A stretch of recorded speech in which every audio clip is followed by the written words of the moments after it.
Welcome back, everyone. It is Tuesday, April 1st in the NBA, and my 5 best plays are on the way. If you are new, my name's Austin. I wish we were joined by the Brooms today, but we'll have to settle with a 3-in-1 day to kick off the week and end March in style. So close to a sweep. Let's talk about the picks. Ja Morant over in points plus rebounds, sweat-free. Kawhi Leonard, the opposite of sweat-free. He barely comes through in the final seconds, despite, he could not buy a bucket yesterday. We had Coby White's under in points. That was my VIP play of the day, DubClub exclusive. Smacked. He didn't even break 10 points. And then the Luka, Kristaps Sabonis parlay. Frustrating. Luka had 15 at half, could not get us to 25, which would have secured the 4-0 sweep. I'm not too mad about it. It is what it is. We move on. I'll take a 3-in-1 day, 16-4 run. Last 2 days, we're 7-1. Let's keep that momentum going, and hopefully we are making you guys some money. And if we are, do me a favor. If you haven't liked the video, do that. Subscribe too. If you are new, do that as well. And of course, if you want the DubClub exclusive plays, you can join. There's a 14-day free trial down below. I've already dropped the one for today, and it's an under in points. Stay tuned for that. At the end of the video, we're going to hop into a Betr slip. A reminder, Betr, a great DFS platform out there. They have a bunch of different things. You take hires, lowers, bunch of different players. Right now, they're giving an Ohtani free pick out there. This is the one, I guess, lower, less than 99.5 total bases. There's a guy to go 100-plus bases. It's Ohtani, but it's a free square for a reason. Take advantage of that. Code SHOT, SHOT, $250 entry match. I won't try to jinx us, but my Betr slip at the end of the video, I love it, and we've been doing really well on Betr slip. So you started with like $20.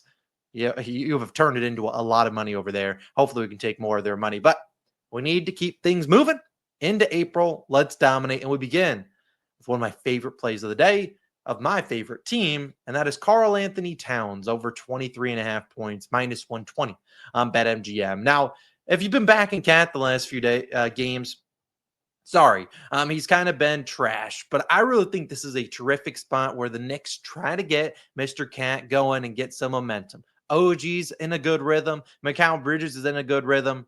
Brunson still injured. Cat is the guy in April now. We need to get going. As a Knicks fan, you need Cat, because if Cat's not going, the Knicks ain't going. And I need him to get going, especially with a big game tomorrow against the Cavaliers in Cleveland. Now, it is Coach Tom Thibodeau. He doesn't care about minutes. Cat should play, unless this is a 50-point game, should actually start the fourth quarter. And I'm confident this could honestly cash in the first half. And I'll touch on a little bit why as him and the Knicks play the Sixers. Now, if you've been back in the Sixers, watch them recently, last 15 games, the most points per game allowed to centers. Cat, these are his games where he's played without Jalen Brunson. Now, sure, you can take it to 24.5. We took 23.5. I don't think it's going to be a big difference. But you see, in the games of that Brunson, over an 8 of 13. Had a couple close games. 24 here against the Hornets. Couple games of 23. Now, as I said, he hasn't been great recently. 14 points against the Bucks, 6 of 16. Struggled, didn't even get to the free throw line much. Not a great game. He also was in foul trouble early. Then 10 points against the Blazers. Another game where they put Tamani Kamara, their best defender, on him, and he struggled. The Sixers, I don't care who the heck they put on him. They have no one that can defend him. And you look at where he scores his points, 30% on above the break threes, where the Sixers ranked 27th. And then 50% in the restricted area where they're second to last. You look at how he scores his points, spot up shooting, free throws, transition, pick and roll, man, putbacks, you name it. The Sixers can't do it. They can't stop it. I'm not overthinking it. We've seen Cat the last few games. His points line's been in the 26.5 range. He's had 2 duds because OG and Mikal have been doing their thing. Tonight is a Cat night. He might drop 50 on him if they let him. I think he has a massive night. Give me Karl-Anthony Towns over 23.5 points. Sixers can't stop him, and I think this is the game the Knicks try to get him going, given we have a big game against the Cavaliers tomorrow. Now, honestly, the Knicks probably don't care a ton about that game because they aren't necessarily moving up or down in the standings, but I think this is a big Cat game.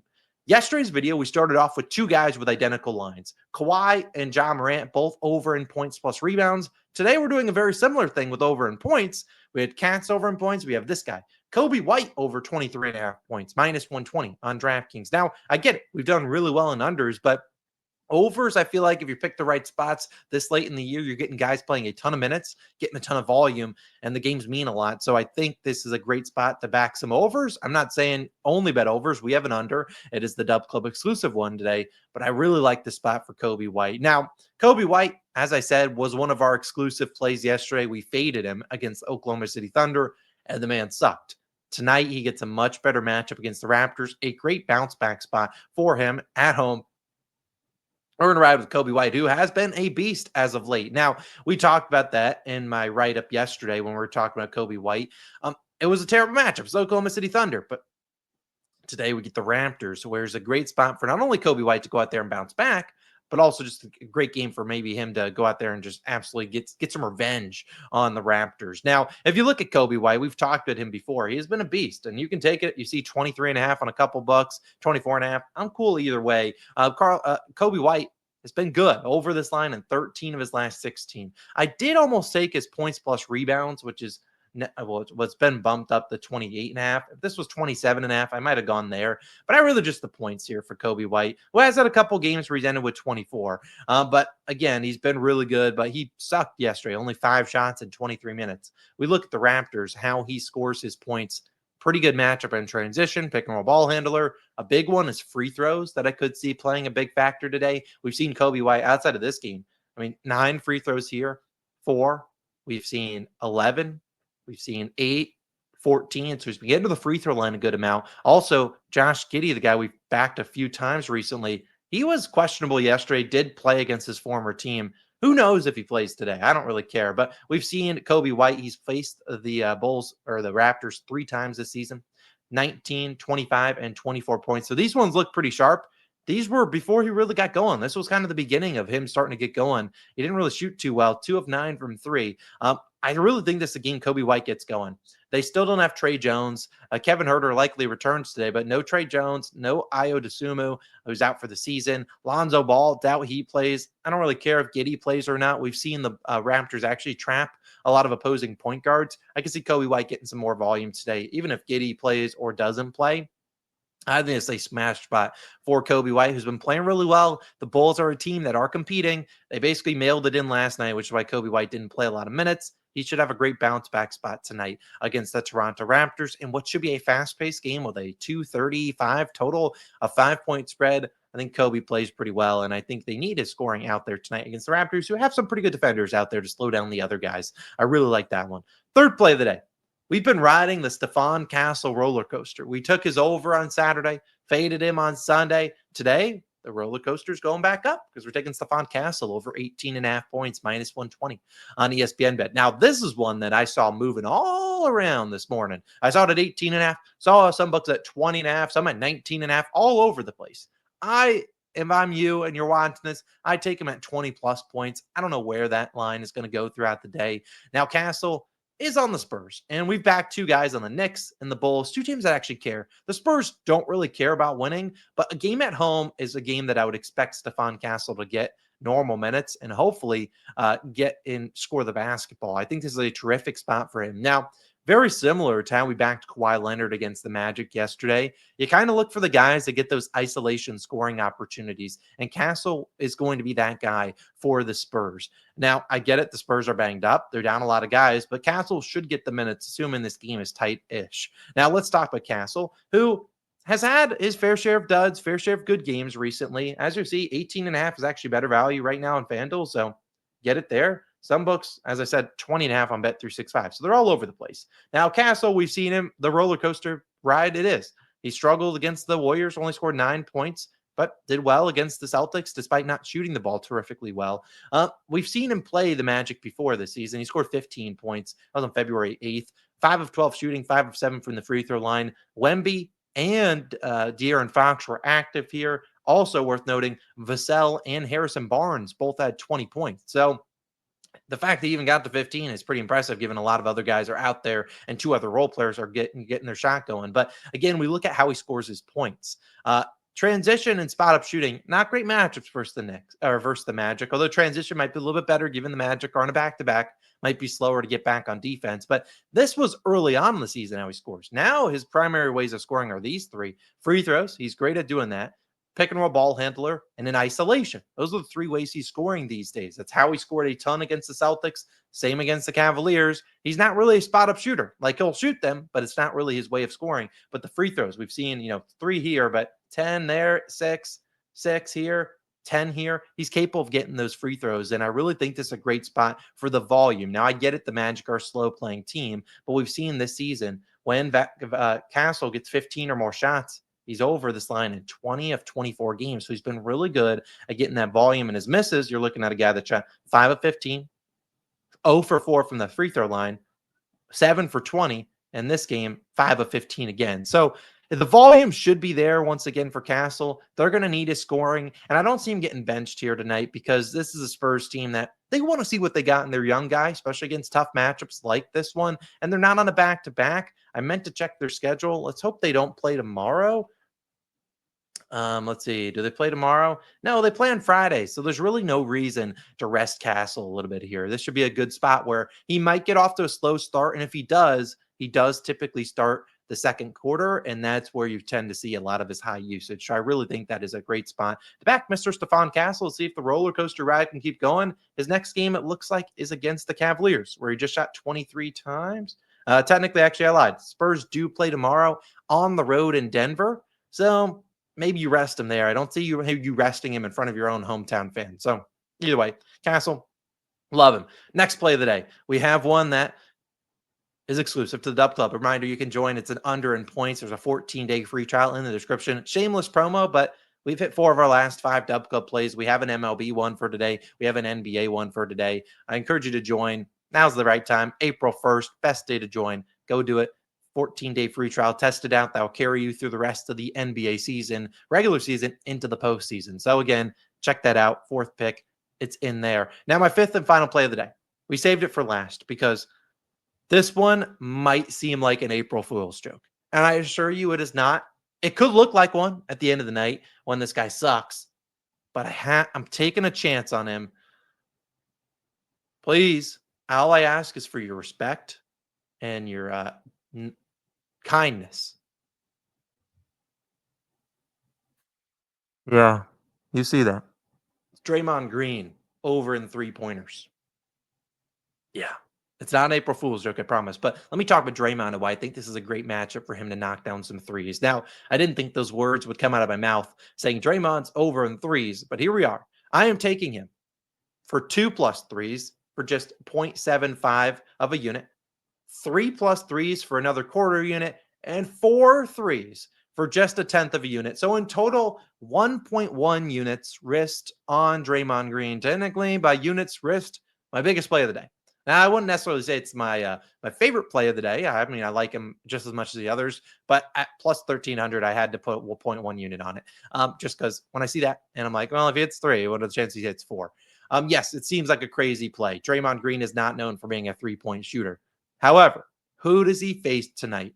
The Memphis Grizzlies. The Memphis Grizzlies, if you've watched them play defensively, they choose one guy on the court that they're like, we don't respect you.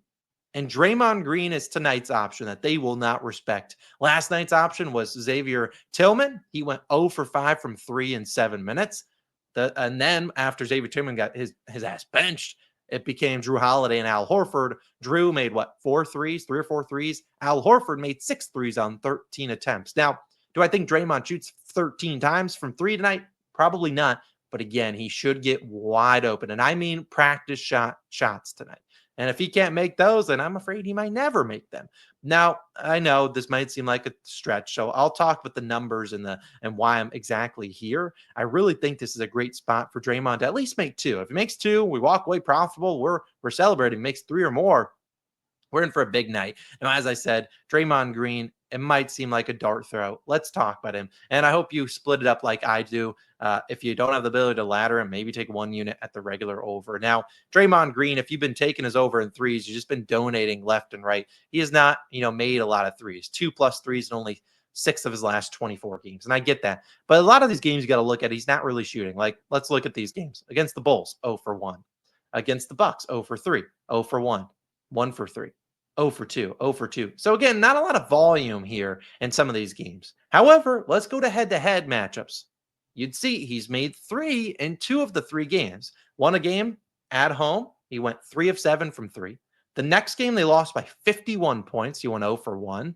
And then the next game, made 3 again on 6 threes at home. Now, I don't love that both were at home, and the only game he sucked was on the road. But the Memphis fans do not like Draymond, and he'll play with the crowd a little bit tonight. He might get going. But as I said, this is a team that struggles. We look at Above the break threes, 29.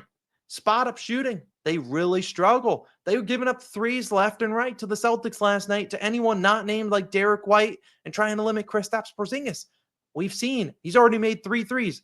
Look at what we're taking. We're taking him to make 3 threes at plus 500. You're telling me that should equate to plus 500 if he's done it twice in the last 3 games against them?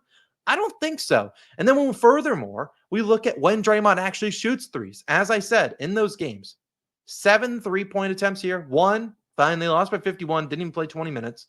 And then 6 threes here. One of these games, he actually started off 0 for 3. So he missed his first 3 and he kept shooting them. But again, 6 and 7 threes in those games. Let's look at when Draymond shoots 4 threes. When he shoots 4 or more threes, we're looking at a guy over in 14 of his last 24. In terms of hitting 3+, maybe not the best hit rate. We'll go on the season. I doubt these are all of his games where he's attempted 4 or more threes. 28 games, so over in 61%. In terms of hitting 2.5, made 2.5, made 3 threes and 9 of 28, 32%, not bad. And then in terms of the 3.5, he's done that in 3 of 28. So not the best, but again, we're taking plus 1,300 at this. Much higher percentage than what this is saying. What if Draymond attempts 6 or more threes? Well, then we're looking at there's 7 games this season. He's made 4 threes in 3 of 7. He's made 3 threes, which is plus 500, and 5 of 7, and he's made 2 or more in all 7 games when he's attempted 6 or more threes. Now, furthermore, we take a step back. There has been a game recently, and it's been within the last 5 games, where a team left him butt naked open. Who was it? The Toronto Raptors. They left him wide open. He went 5 of 14 from 3. Draymond was shooting them because they left him wide open. After he made a couple of them, he started joking around with the Raptors head coach, like, why the heck you leaving me open and stuff like that. If you told me Draymond shot 10 threes tonight, I wouldn't necessarily go out there and say, you're out of your mind, because that is how the Grizzlies play defense. Zach Edey will start. He'll probably guard Draymond, a little bit of small ball. They're going to leave him open. If they want to go small and put JJJ at the 5, JJJ probably is going to guard Draymond Green, and he's going to leave him wide open. Top of the key shots, Draymond Green will get wide open looks. If he clanks them up and goes 1 for 6 tonight or 0 for 6, whatever, I live with it. But I just don't think the value should be at plus 150, plus 500, and plus 1,300. I get it. It's crazy. We're betting on Draymond Green on April Fool's Day. What could go wrong? But I hope you understand my analysis on why I'm taking it. I might seem like a bozo, and it is what it is. So we ride with it. Draymond, if you make 4 threes tonight, tomorrow, you need to come up with a challenge. Tomorrow, I'll do something wild on video if he makes 4 threes tonight. It probably won't happen. It's plus 1,300. But again, I really feel like that should be closer to not plus 1,300. Let's recap the card. Cat over points, Coby over points, Castle over points, DubClub exclusive under points, Draymond knocked down some threes, bang, bang, bang.